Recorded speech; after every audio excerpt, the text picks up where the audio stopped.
Oi, gente, bem-vinda a mais um vídeo pro canal. Gente, no vídeo de hoje eu quero contar pra vocês o testemunho da minha vida, desde quando eu nasci até a minha ida pra Jesus. Eu tenho aqui no canal alguns vídeos que falam sobre isso, só que eu não estava preparada pra falar, então algumas coisas eu não falei e contei apenas por cima. E nesse vídeo eu vou contar pra vocês alguns detalhes. Algumas coisas eu vou deixar pra outro vídeo, mas eu vou contar pra vocês a minha história, tá bom, gente? Tudo começou com a minha mãe, é claro, né, gente? A minha mãe, ela teve o meu irmão e depois que ela teve o meu irmão, ela não conseguiu mais engravidar. Ela se separou do pai do meu irmão, casou novamente e ela não conseguia ter filhos. Essa história é ela que conta, né? Ela engravidava e os nenenzinhos morriam. Alguns morriam com 5 meses, alguns morriam com 7 meses. Ela disse que teve um nenenzinho que nasceu vivo. O médico trouxe o nenenzinho para ela ver, mas quando levou lá para dentro, o neném teve um ataque cardíaco e morreu. E assim ela não conseguia engravidar e ela estava com as esperanças completamente destruída. Ela falava que queria muito dar um filho para o meu pai, mas ela não conseguia. E teve um dia que ela engravidou novamente e uma mulher cristã falou pra ela assim: você vai ter esse neném, você acredita, você crê? E ela pegou e falou: eu não acredito, porque eu já perdi tanto neném, eu não consigo acreditar que eu vou segurar esse neném. E essa mulher falou pra ela assim: você vai segurar esse neném, e esse neném é uma menina, essa criança é uma menina. E passou os dias, a minha mãe teve, nasceu Ana Paula, meu pai escolheu meu nome, colocou de Ana Paula. Então, gente, o tempo foi se passando e quando eu tinha 5 anos de idade, eu tive hérnia na virilha. Precisei fazer uma operação. Na operação, quando o médico terminou a operação, ele disse para minha mãe assim: talvez essa criança não vai poder ter filhos. E tudo bem, a minha mãe me trouxe para casa, me recuperei bem e isso ficou. Era uma criança de 5 anos, né?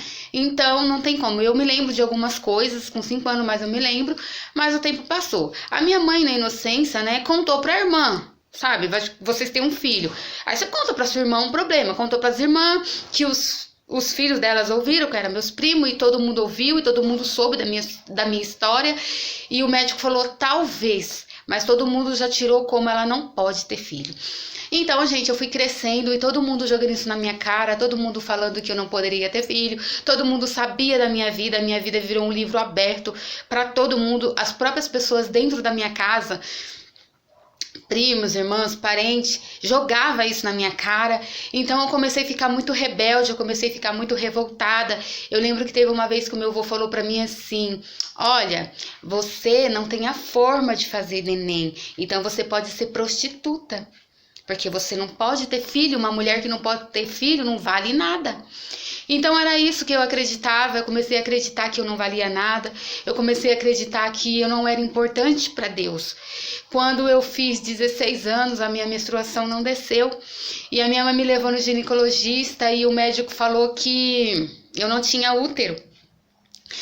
Então não poderia ter menstruação, não poderia ter filho. Eu não sei o que fizeram naquela cirurgia, só sei que atrapalhou a minha vida. E eu comecei a ver as minhas irmãs ser mocinha, comecei a ver as minhas amigas ser mocinha, e eu não fui. E aquilo tudo me doía. Eu via as minhas amigas conversando sobre a menstruação dela e eu não tinha o que falar. Eu mentia, eu falava que já tinha descido pra mim, mas não entrava em detalhes, porque eu não tinha o que falar. E aquilo me doía. Muitas meninas, muitas mulheres reclamam, odeiam as suas menstruações, odeiam o sangue que desce, mas eu queria que isso tivesse acontecido comigo. Eu queria ter ficado mocinha, eu queria essas coisas, e comigo não aconteceu. E eu fiz 18 anos, e eu fiz 20 anos, e não desceu. E nesse intervalo, gente, eu fui ficando muito revoltada, eu fui ficando muito rebelde cada vez mais. Eu sempre acreditei em Deus, mas eu me revoltei com Ele, né? Eu me revoltei com Deus. Então eu achava que a culpa era dele, que ele não me amava, que ele fez isso comigo, e eu comecei a beber, né? Eu lembro que eu experimentei um copo de vinho, estava no portão de casa com as minhas primas e eu experimentei um copo de vinho e eu viciei no vinho. Eu lembro que eu tinha uma amiga que ela morava tipo na rua de cima e eu sempre ia na casa dela e lá a gente começava a beber e eu vinha da casa dela até a minha casa bêbada, andando assim, ó, lambiando na rua, porque aquela dor que eu tinha, eu me afogava na bebida. Então eu chegava em casa muito atribulada, muito atormentada, começava a arrumar confusão com a minha mãe. Então a minha mãe olhava pra mim e falava assim: essa menina tá endemoniada, é o demônio. E cada vez eu ia ficando pior, cada vez eu ia ficando pior. E depois eu lembro que eu tomei um porre de vinho, aí eu não quis mais saber de vinho, mas aí eu fui pra 51, aquelas barrigudinhas, e eu comecei a beber 51. E eu bebia mesmo, eu acordava de manhã com a garrafinha de 51 do meu lado, porque eu não queria ficar lúcida. Porque quando eu ficava lúcida, vinha dor no meu coração, de que eu não podia ser mãe, de que eu não tinha menstruação, de que todo mundo jogava isso na minha cara, e que todo mundo sabia da minha vida. Eu não tive nem a oportunidade de ter isso só pra mim, né? Mas eu creio hoje em dia que foi preciso tudo isso acontecer, para quando Deus me dá a vitória, todo mundo saber, né? Porque por mim eu gostaria que isso tivesse ficado só pra mim, mas não foi assim. Então eu estava muito revoltada, eu estava com muita raiva de tudo. E eu bebia barrigudinha, eu bebia contina, eu bebia vodka, eu bebia até cair, eu bebia, ia pras baladas. Eu lembro que tinha vezes que eu acordava no ponto de ônibus bêbada, não sabia nem o que tinha acontecido. Eu queria morrer mesmo, eu não tinha esperança de vida. Eu queria morrer mesmo, mas como eu não tinha coragem de me matar mesmo, pegar uma faca, morrer, tomar um veneno, que eu já tentei tomar remédio pra morrer, eu bebia pra ver se eu morria mesmo, porque eu não tinha esperança de vida. Eu não tinha, e eu só reclamava com Deus, e Deus me fez assim, Deus não gosta de mim. Era isso que eu pensava. E aí com 17 anos, gente, eu conheci o meu marido, o Diego, né? Aí a gente namorou um tempo, a gente namorou uns 8 meses. Aí como ele ficava mais comigo na casa da minha mãe, nessa época eu morava com a minha mãe, do que ele na casa dele, a minha mãe pegou e falou: olha, é melhor vocês terem a casa de vocês, né? Então a minha mãe pegou e conversou com a minha tia pra deixar a gente morar aqui nessa casa que eu moro até hoje, né? E a minha tia deixou, e a gente veio morar aqui, ó. A gente namorou 8 meses, um namoro muito atribulado, um namoro muito ruim. Não foi um namoro legal, tipo assim, eu amava muito ele, eu era muito apaixonada por ele, mas ele me fez sofrer muito, que é assunto para outro vídeo. E aí a gente veio morar aqui nessa casa. Quando a gente veio morar aqui, a gente continuou saindo, a gente saía junto, a gente bebia, ia pras baladas, todo lugar que tinha balada a gente ia, todo fim de semana a gente ia pra balada. Então, gente, o meu marido começou a trabalhar numa coleta de lixo de coletor, né? Ele trabalhava à noite, e eu não sei como, eu não sei quem apresentou a cocaína pra ele. E ele começou a cheirar cocaína. Eu lembro que ele chegava em casa muito bêbado, drogado, vomitando, passando mal, né? E eu vendo tudo aquilo, só que eu era muito apaixonada por ele, então eu não via os defeitos. E depois ele trabalhou acho que 6 meses nessa coleta e saiu desse serviço, mas ficou com um vício, né? E eu lembro que ele sempre me oferecia, né? Toda vez que ele ponhava uma carreta de cocaína pra ele, ele me oferecia: você quer? Eu falava não. Você quer? Eu falava não. Sempre ele me oferecia. E eu trabalhava em uma empresa, né? Que eu trabalhava de segunda a sábado e um domingo por mês. E nos domingos eu tinha que levantar 4 horas da manhã pra estar lá 6 horas, que eu entrava das 6 às 2 no domingo. E teve um dia que ele tava cheirando cocaína e eu tinha acordado muito cedo, mó sono, e ele falava que não dava sono, né, que você não conseguia dormir com a cocaína. Então eu fui, dei um tiro nesse dia pra me aguentar trabalhar. Fui trabalhar, nossa, a brisa foi muito boa. Gostei muito, gente, e a partir desse dia eu viciei na cocaína. Então eu comecei a cheirar direto. Arrumei outro serviço, comecei a ganhar por semana. Então toda semana eu pegava R$100, 150, toma amor, vai lá comprar. Pegava 10 pó. Eu não parava de cheirar enquanto a cocaína não acabasse. A gente comprava a cocaína e eu cheirava ela inteira. Era eu, ele e um amigo dele, e a gente cheirava inteira. Passava as noites cheirando e bebendo cocaína. Era uma vida completamente destruída. A minha mãe não sabia que eu usava droga, porque eu morava aqui na minha casa, e quando ela me via doidona, ela achava que era da bebida, porque ela sabia que eu bebia todos os dias. Então ela achava que era da bebida. Então, gente, eu fui me aprofundando, eu fui me afundando na cocaína. Eu lembro que teve uma vez que eu fui pesar na balança e eu tava pesando 39 quilos. E eu fiquei muito assustada, eu tava muito magra. A minha bochecha, assim, tava já entrando pra dentro. Isso aqui tava fundo, porque eu mal dormia. Teve vezes de eu passar a noite cheirando. No outro dia eu ir pra um sítio comemorar, né, cheirar lá e voltar e continuar cheirando 2 dias em seguida. Eu não sei como é que eu não morri. Já tive crises de overdose, não, mas não pra ter overdose mesmo, começo, né? Começo, passar, acelerar o coração, passar muito mal e começar a clamar o nome de Deus. Nessas horas a gente lembra de Deus, né? Então, gente, quando eu pesei, que eu vi que eu tava com 39 quilos, eu não comia, eu só cheirava. Quando eu comia era comida de passarinho, bem pouquinho. O meu negócio era só cheirar e beber. Então, eu maneirei um pouco na cocaína, né? Então, mais um amigo do meu esposo veio e apresentou a maconha pra ele e ele começou a fumar maconha. Aí ele veio e falou pra mim assim: "Mô, tem um cigarro aí que a gente fuma que dá mó fome. Nossa, a gente come pra caramba." Eu não comia por causa da cocaína. Então, me apresentou uma coisa que me dava fome. Então, gente, eu fumei a maconha e gostei da brisa. Gostei da brisa, realmente dava uma fome. Eu comecei a comer, maneirei um pouco na cocaína e fiquei viciadona na maconha. Comecei a comer, engordei. Comecei a pesar 56 quilos. Só que, com o tempo, a maconha começou a vir as sequelas. Então, quando eu estava num lugar, por exemplo, eu pegava muito trem nessa época, né? Eu ia trabalhar. Então, eu ficava, sabe, aérea, tipo, pra onde eu vou mesmo? O que eu tô fazendo? Começou a me faltar a memória. Eu já não sabia mais o que eu era. Se uma pessoa estivesse conversando comigo, eu não conseguia prestar atenção na conversa. Eu ficava viajando. Eu fiquei muito aérea nessa época. E cada vez foi piorando. Eu comecei a me esconder das pessoas. Eu comecei a ter paranoia.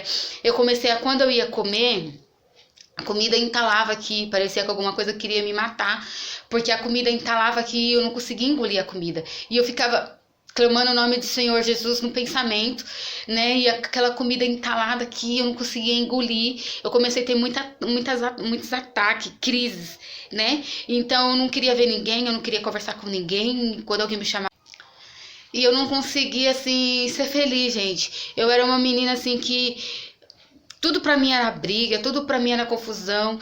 E até que um dia, gente, creio que Deus sempre teve um plano pra minha vida, Deus sempre teve uma mudança pra mim. E até que um dia o meu enteado foi pra uma igreja, um coleguinha da escola dele convidou ele pra ir pra uma igreja. E ele me chamou pra ir, eu falei: eu não vou não, né? Eu não queria saber de igreja, gente, porque quando a pessoa vinha falar de Deus pra mim, as pessoas falavam assim, ó: se você não for pra igreja, você vai pro inferno. Ninguém falava do amor de Deus pra mim. Só falava assim, ó: se você não for pra igreja, você vai pro inferno. Então eu pensava assim: que Deus é esse? Que Deus é esse que causa tanto sofrimento pra gente e depois manda a gente pro inferno?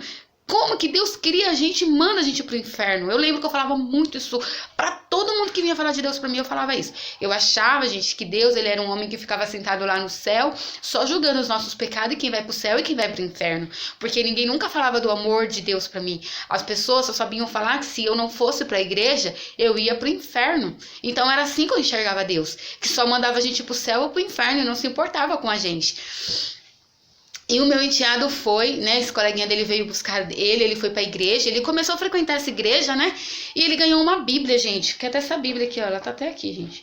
Ele ganhou uma bíblia, ele ganhou essa bíblia, ela tá toda bagunçadinha, gente, porque ele não cuida das coisas, né, então eu peguei ela pra mim, porque ele não cuida, e comprei outra pra ele. Porque essa bíblia é muito importante, gente, ela é traduzida. E ele ganhou essa bíblia, e um dia eu limpando o quarto dele, eu tava arrumando o guarda-roupa dele, eu não lembro como que foi. Eu sei que eu vi essa bíblia lá, e eu falei assim: deixa eu ler o que tá escrito aqui, né? Deixa eu ler. Gente, e eu comecei a ler. Eu lembro que eu li em Provérbios, né? Eu comecei a ler em Provérbios. E Deus começou a falar muito comigo no meu coração. Deus começou a falar tanto comigo. Deus começou a entrar no meu coração de uma forma tão linda, de uma forma tão maravilhosa, sabe? Deus começou a falar comigo. Eu estava no pecado ainda. E eu comecei a sentir o amor de Deus, porque eu não sentia. Eu não conhecia Deus de verdade. E eu comecei a sentir o amor de Deus. Eu comecei a sentir que Deus me amava, sabe? Através da Bíblia, Deus falava assim: eu te amo, filha. Eu te amo, filha. Eu tenho boas coisas para te entregar. Eu tenho boas coisas para te oferecer. Eu te amo, eu te criei. Eu te escolhi desde quando você estava lá na barriga da sua mãe. Eu tenho um plano para sua vida. E eu não consegui mais parar de ler a Bíblia, gente. E eu comecei a ler. ler. Mas assim, ainda assim eu estava no pecado, ainda assim eu estava fazendo coisa errada. E eu falava, como pode? Eu quero servir a Jesus, eu quero servir esse Deus da Bíblia, mas eu não consigo, porque eu não consigo parar de usar droga, eu não consigo parar de fazer as coisas erradas. Eu quero servir esse Deus, mas eu não consigo. E um dia eu lendo a Bíblia, eu caí numa passagem que Paulo diz assim: o bem que eu quero fazer, esse eu não consigo, mas o mal que eu não quero fazer, esse eu consigo. E eu levei um choque. Eu falei, não é só eu que passo por isso. Paulo também. Ele queria fazer o bem. E Deus começou a falar no meu coração.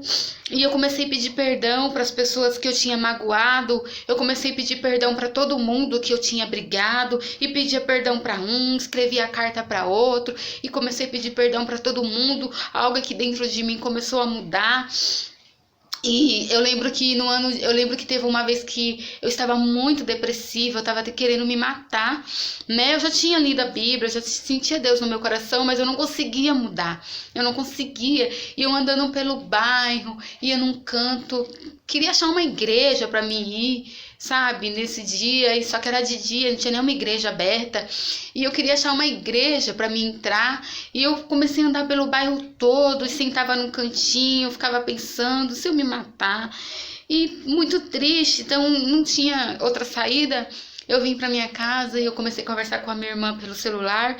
E ela falou assim, e eu falei assim para ela, Nê, eu tô muito depressiva, Nê, eu queria morrer. Sabe, Nê, se Deus mudasse a minha vida, eu nunca mais ia sair da presença dele. Se Deus mudar a minha vida, Nê, se Deus tirar essa dor do meu coração, se Deus tirar essa depressão do meu coração, eu nunca mais saio da presença dele, nunca mais. Aí ela falou assim, Nana, ela me chama de Nana, fala isso pra Deus. Conta isso aí, tudo que você tá me falando pra Deus, e Deus vai te atender. Aí eu terminei a conversa com ela e vim aqui pra varanda da minha casa e ajoelhei e falei com Deus, Deus, muda a minha vida. Não demora não, porque eu não tô aguentando. Muda a minha vida, Senhor, porque eu não aguento mais viver assim, Senhor. Muda a minha vida. Aí, gente, Deus realmente me ouviu. E Deus começou a mudar a minha vida. Eu procurei uma igreja, comecei a ir para a igreja, aceitei Jesus. Mas ainda assim continuava usando droga.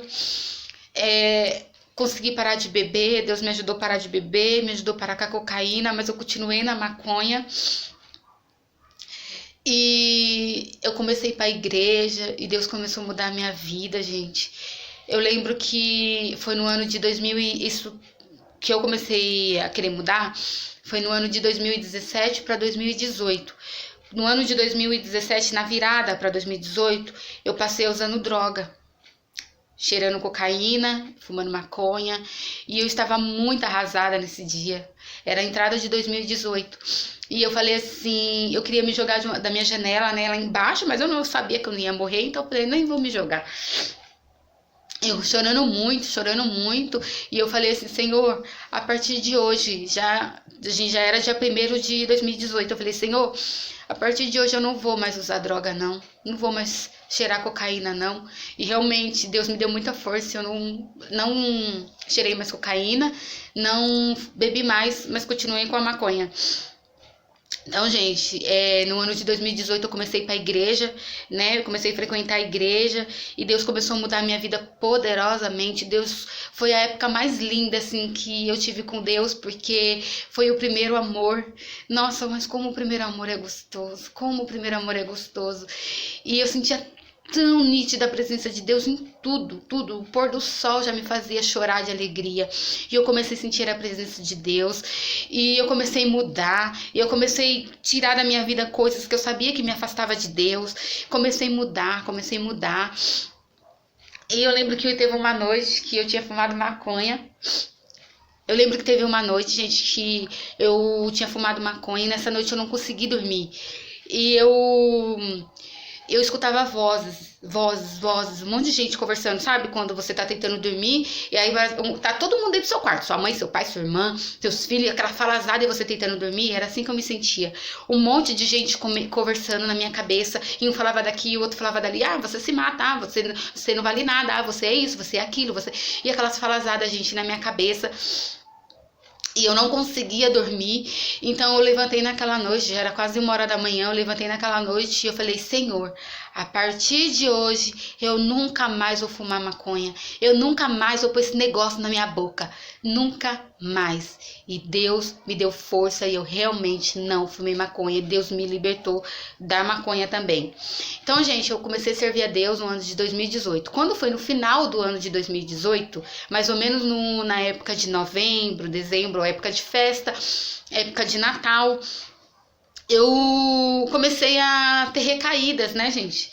Eu comecei a ter recaídas, eu não tinha nenhum exemplo de cristão, e aí eu e minha irmã pra igreja, mas a gente também, minha irmã tava se reconciliando, mas mesmo assim, a gente não, né, não tinha um bom exemplo, assim, então eu comecei a ter recaídas. E eu via defeito em tudo, né? Eu via defeito em tudo, então eu parei de ir pra igreja.